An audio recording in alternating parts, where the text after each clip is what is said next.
उसमें उसे जेल में नहीं डाला गया। क्यों नहीं डाला गया? क्योंकि कहीं ना कहीं उनका मौजूदा यहाँ इसमें देवबंद विधानसभा में मंत्री भी है, मौजूदा सरकार, और मौजूदा उनका मुख्यमंत्री भी बैठा है सरकार में यूपी के अंदर।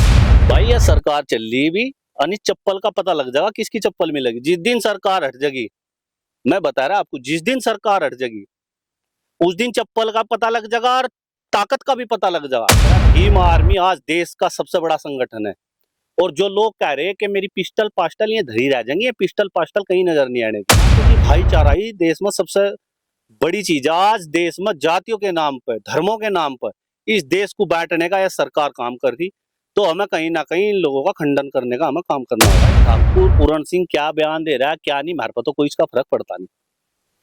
अगर मैं खासकर अपनी बात करूं, हमारे गुज्जर समाज पर कोई फर्क नहीं पड़ता इसका, और ना हम ऐसा कुछ मान। इनके अंदर इतना जहर हमारे समाज के खिलाफ, पता नहीं क्या क्या इनके, ये आए दिन जो मन गढ़न, जो इनके छपरी बैठे सोशल मीडिया पर, जो इनके टटपूंजे बैठे सोशल मीडिया पर, ये आए दिन मेरे समाज के महापुरुषों के बारे में और मेरे समाज की जाति, पता नहीं क्या क्या किन नाम से किन मेरे समाज की जातियों को ये टारगेट करने का काम कर रहे हैं। तो हाल ही में मैं जिले की बात करूँ तो जिले में आप देख रहे होंगे कि विपिन घसोत्ती वाला जो मामला चल रहा था उसको उठाकर जेल में डाला गया, और दूसरी तरफ राजपूत समाज के जो वीडियो बनाकर डाल रहा था उन पर कोई कार्रवाई नहीं। उसको लेकर भीम आर्मी ने जो है प्रदर्शन किया है और तमाम एसएसपी से मिले इस तरीके से, लेकिन कुछ हो नहीं पाया दूसरी तरफ से। देखो, विपिन घसोत्ती का जो मामला था, दूसरी तरफ राजपूत समाज का जो युवा था, हम ये नहीं कह रहे कि विपिन घसोत्ती की गलती नहीं है। भाई सोशल मीडिया पर अगर आप एक दूसरे को टारगेट करोगे तो उसमें कार्रवाई फिर दोनों तरफा होनी चाहती। तो कहीं ना कहीं मैं कहता हूं कि जो लोग कह रहे हैं कि जातिवाद, भाई जातिवाद है नहीं, जातिवाद तो भाई गुजरों के साथ भी हो रहा है। विपिन घसोत्ती को जेल में, उसके पिताजी को जेल में डाल दिया गया ठग पुलिस द्वारा, उसके बाद विपिन घसोत्ती को भी जेल में बंद कर दिया गया। लेकिन दूसरी तरफ यह सोचने का विषय है कि दूसरी तरफ जो दूसरा लड़का था रखा, खासकर राजपूत समाज का, जो टारगेट करने का काम कर रहा था, विपिन घसोत्ती मर्यादा में रहकर सोशल मीडिया पर बात कर रहे हैं, वो अब सब टिप्पणी कर रहे हैं समाज के ऊपर, बहुत गलत गलत शब्द बोल रहे हैं, उस पर कोई कार्रवाई नहीं हुई, उसमें उसे जेल में नहीं डाला गया। क्यों नहीं डाला गया? क्योंकि कहीं ना कहीं उनका मौजूदा यहाँ इसमें देवबंद विधानसभा में मंत्री भी है, मौजूदा सरकार, और मौजूदा उनका मुख्यमंत्री भी बैठा है सरकार में यूपी के अंदर। तो इसलिए कहीं ना कहीं जाति देख कर उसे विपिन घसोत्ती को जेल कराई जेल के अंदर डाला गया, उसके पिताजी को जेल के अंदर डाला गया, और कहीं ना कहीं भीम आर्मी ने उनका समर्थन करा, गुजर समाज का, मेरे समाज का समर्थन करा। तो ये कहीं ना कहीं भाईचारा कायम करने करा उन्होंने भाईचारा कायम करा। कल को अगर भीम आर्मी के साथ कोई ऐसी घटना घटेगी तो भाई मैं तो पूरे समाज की तो जिम्मेदारी ले नहीं सकता, मैं तो अपनी बात करता हूं। कल को भीम आर्मी के साथ अगर कोई ऐसी घटना घटे तो हम उनका पूरा समर्थन करने का काम करेंगे, और अगर कहीं भी उन्हें हमारी जरूरत पड़ेगी, अगर उनका कहीं पसीना गिरेगा, वहां हम अपना खून देने का काम करेंगे। आप कह रहे हो कि भीम आर्मी के साथ आप खड़े हैं, लेकिन भीम आर्मी के खिलाफ अभी ठाकुर पूरण सिंह ने कहा ये खाली बोल सकते हैं फेसबुक पर जब मेरी पिस्टल उठेगी तो लाइसेंस पिस्टल उठेगी तो ये चप्पल मिलेगी, वहां सारे भागते हुए नजर आएंगे। भाई ये सरकार चल रही भी अनि चप्पल का पता लग जाएगा किसकी चप्पल मिलेगी जिस दिन सरकार हट जाएगी। मैं बता रहा आपको, जिस दिन सरकार हट जाएगी उस दिन चप्पल का पता लग जाएगा और ताकत का भी पता लग जाएगा कि ताकत किसमें है। देखो आज टाइम बदल चुका है, ये जो गंदी मानसिकता लोग रखे ना अपने दिमाग में कि मैं ताकतवर हूं, मैं ऊंची जाति का हूं, ये जो जातिवाद का जहर लोग आज लेकर दिमाग में अपने फिर रहे हैं ना, जो ये फिर रहे डर ले, जिस दिन सरकार हट जाएगी उस दिन पता लग जाएगा भाई किसमें ताकत है और कौन आज क्या है।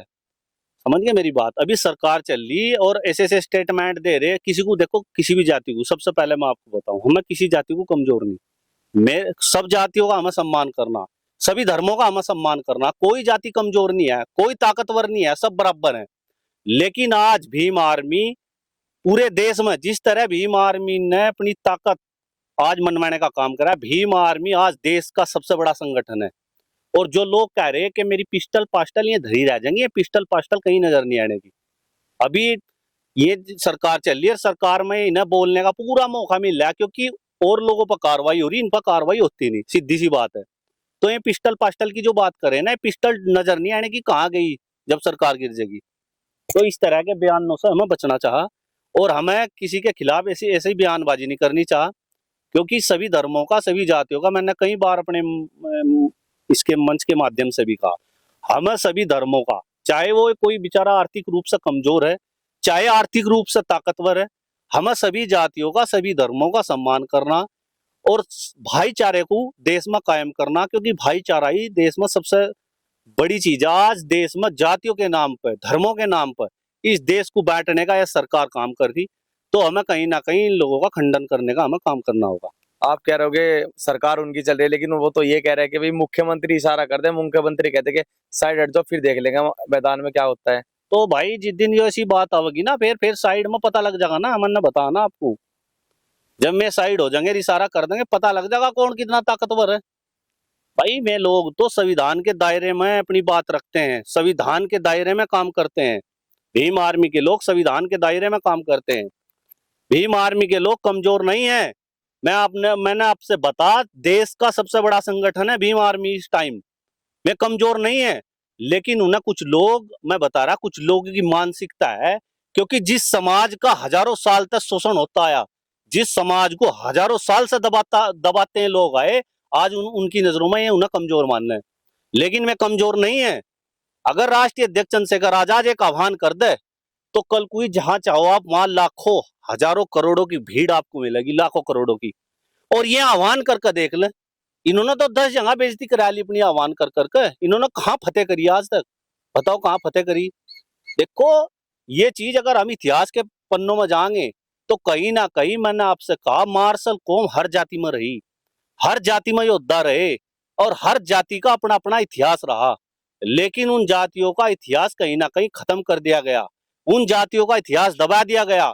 और जिनका इतिहास नहीं है, उनका इतिहास चाटुकारिता जिन्होंने करी, उनका इतिहास लिख दिया गया, और आज उन्हें ताकतवर, और आज उन्हें पूरा बढ़ा चढ़ा कर उन्हें दिखाने का काम कर रहे उन जातियों को। लेकिन मैंने कहा, जातियों में, हर जातियों में मार्शल कौम रहे, हर जातियों में। 6743 जो जातियां हैं बहुजन समाज में, 6743 जाति, उन जातियों में सब में मार्शल कौम रही होंगी, और सब में योद्धा रहे होंगे, और सबने इस देश के लिए खून बहा। लेकिन कहीं ना कहीं आज इस देश में जो जाति के नाम पर, धर्म के नाम पर इस देश में आज भाईचारे को बांटने का किए काम कर रहे, तो ये ज्यादा दिन चलने वाला नहीं। जिस दिन सरकार चली जाएगी, ये सारे बिलों में बढ़ जाएंगे, फिर नजर नहीं आने के, फिर इनके स्टेटमेंट भी नहीं आपको सुनने के मिलने के और ना ही दिखने के। अच्छा, ठाकुर पूरण सिंह ही क्यों बार बार इस तरीके के बयान दे रहे हैं? हम देख रहे हैं कभी चर्चा में पहले रामजी लाल को चेतावनी, फिर हनुमान बेनीवाल को, और अब की बार गुज्जर समाज को और भीम आर्मी को। इस तरीके के बयान वो क्यों दे रहे हैं? क्या लग रहा है उनके पीछे? भाई ठाकुर पूरण सिंह क्या बयान दे रहा है, क्या नहीं, हमारे को तो कोई इसका फर्क पड़ता नहीं। अगर मैं खासकर अपनी बात करूं, हमारे गुज्जर समाज पर कोई फर्क नहीं पड़ता इसका, और ना हम इसे कुछ मानते। हम कुछ नहीं मानते इसे, हम इसे कुछ नहीं मानते। ये बोलो जो स्टेटमेंट दो जो, इन्हें सिर्फ हाईलाइट होना और कुछ नहीं। ये स्टेटमेंट भाईचारे के पक्ष में क्यों नहीं देते?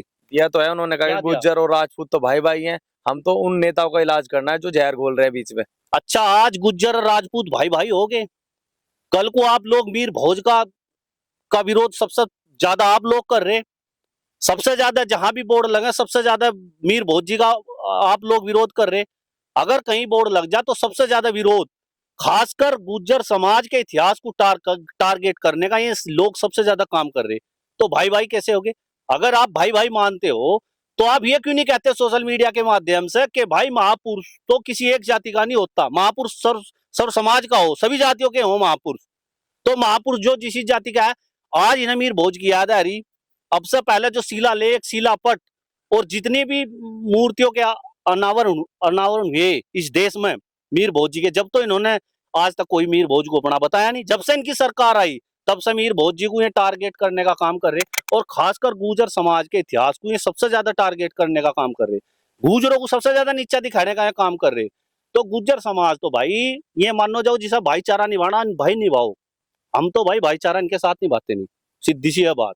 जिसे भाईचारा निभाना, भाई सब स्वतंत्र हैं, सबको आजादी है, आप भाईचारा निभाओ जितना आपको भाईचारा निभाना। भाईचारा एक ढप से नहीं निभता, भाईचारा तो भाई दोनों ढप से निभे। इनके अंदर इतना जहर हमारे समाज के खिलाफ, पता नहीं क्या क्या इनके, ये आए दिन जो मन गढ़न, जो इनके छपरी बैठे सोशल मीडिया पर, जो इनके टटपूंजे बैठे सोशल मीडिया पर, ये आए दिन मेरे समाज के महापुरुषों के बारे में और मेरे समाज की जाति, पता नहीं क्या क्या किन किन नाम से, किन मेरे समाज की जातियों को टारगेट करने का काम करें। कितनी गलत सलह टिप्पणी मेरी माताओं बहनों के ऊपर, मेरे समाज के ऊपर, महापुरुषों के ऊपर ये करने का काम करें। हम अगर भाई निभाना भाईचारा तो थम निभा लो भाई, हम तो दिखे इनके पक्ष में कभी आया नहीं, क्योंकि इनके अंदर वही जातिवादी मानसिकताएं रखें और इनके अंदर वो जो जहर है ना वो निकलने वाला इनके दिमाग में से है नहीं, जो जातिवाद का इनके अंदर जहर है। हम तो भाई उनके साथ जाति भाईचारा निभाओगे, जो सर समाज की बात करें, जो सबको साथ लेकर चलने की बात करें, हम तो उनके साथ भाईचारा निभाने का काम करेंगे। हम इनके साथ भाई हमारा तो भाईचारा नहीं चलता नहीं, जिसे निभाना निभाओ भाई, सबको आजाद है, सब स्वतंत्र है। ठीक है जी, बहुत बहुत धन्यवाद मोनू भाई हमारे से बात करने थे। मोनू भाई जिन्होंने बताया कि जिन्हें भाईचारा निभाना है वो निभाए और हमारा भाईचारा नहीं रहेगा। फिलहाल इतना ही, धन्यवाद।